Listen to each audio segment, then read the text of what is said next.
On our guest here, Renee, shortly, the beauty industry expert as well as author of the Six-Figure Stylist. Here we go. I'm going to do this in one breath here. The Six-Figure Stylist Secrets to Exploding Your Beauty Industry Business and Creating Success by Design. You did it. I did it in one breath. There I'll you go. that. But we're going to be talking about the lawsuit that some cheerleaders have filed with the NFL. Very, very interesting story there. Going to bring her on shortly. But before we do that, Gero Ellis, the great Wyoming wonder, can you give us the market numbers? I can. And the headlines, brother. Yeah, and the markets are really calm right now, but I do suspect calm. But I do suspect it's going to create. There's going to be some more volatility, maybe toward the end of the day, as a lot of the good news wanes, and we see more geopolitical fears prop into the market toward the close.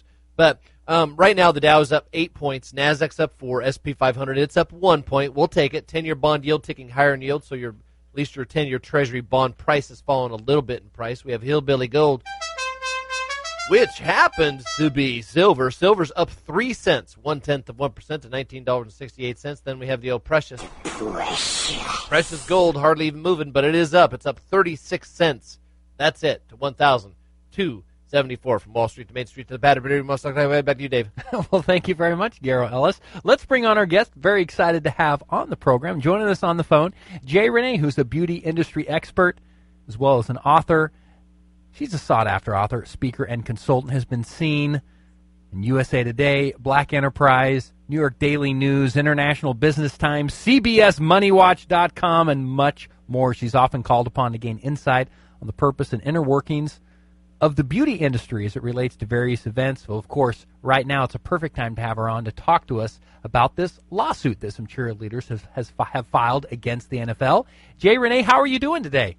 I'm wonderful, guys. Thank you so much for having me on. I'm excited to talk about this subject with you guys today. Yeah, we're really excited to have you on the program. So just kind of give our listeners an overview on what this lawsuit is all about. Where did it start, and what's the latest?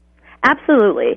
So the Buffalo Jills, the cheerleaders of the Buffalo Bills football team, they're the third franchise this year to bring allegations towards their teams for employment violations that range from wage theft, failure to meet minimum wage, salaries, exploitation, unpaid hours worked, etc. Yeah.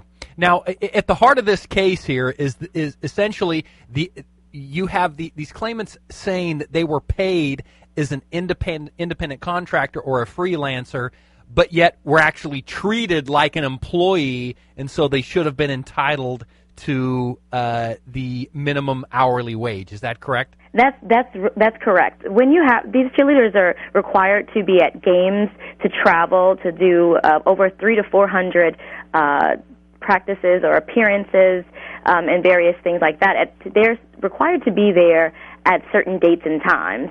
And just by that nature alone, I would assume that they wouldn't be considered independent contractors. But unfortunately, they were. And they were alleging that they were paid, some of the girls, as little as $2.85 an hour, some of them working over 840 unpaid hours per year, alleging, according to the allegations, which is really scary. Essentially, it sounds like what is happening then is while these cheerleaders were performing certain tasks, say at a game, cheering at a game, they were paid an hourly wage. But then to do a charity event or something like that, they were paid as an independent contractor when they shouldn't have been, or at least that's what they're claiming. That's essentially what's going on here, right? That's correct. For instance, the Buffalo Jills, they're mandated to teach about 300 to 400 little girls the basics of cheerleading. And the parents, they'll pay about $215 per youth, per little girl. And for those events, the cheerleaders aren't paid anything. And so, that cheerleader isn't paid anything additional. They're usually paid, according to the documents, for certain games.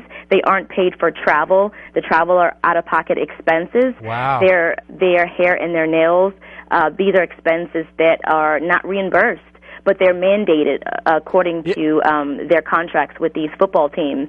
And a lot of the times, the vendors that they're required to go to are selected by the teams, so they have no say-so in terms of what those